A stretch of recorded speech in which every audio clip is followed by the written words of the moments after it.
ಹಾಂ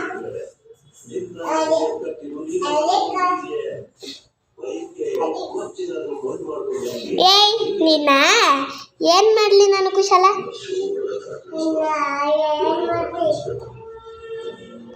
ಅಮ್ಮ ನಿನ್ನ ಹೆಸರೇನಾ ಕೂಚಲ್ ಹಾಯ್ ಕೂಚಲ್ ನನ್ನ ಹೆಸರು ಜಿಶಾ ಜಿಶಾ ನನ್ನ ಹೆಸರು ನಿನ್ನ ಹೆಸರು ಕುಶಲನಾ ಏನು ನಿನ್ನ ಹೆಸರು ಕುಶಲ ಕುಶಲ ಸರಿ ಆಯಿತು ಊಟ ಮಾಡ್ದಾ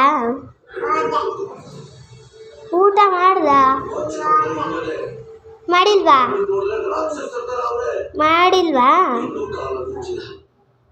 ಮಾಡಿದ್ಯಾ ಇಲ್ವಾ ಮಾಡಿಲ್ಲ ಏನಕ್ಕೆ ಮಾಡಿಲ್ಲ ಟೈಮ್ ಆಗಿಲ್ವಾ ಟೈಮ್ 8 ಗಂಟೆ ಆಯ್ತಲ್ಲ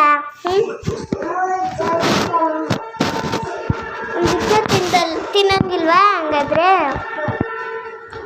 ಬಾಯ್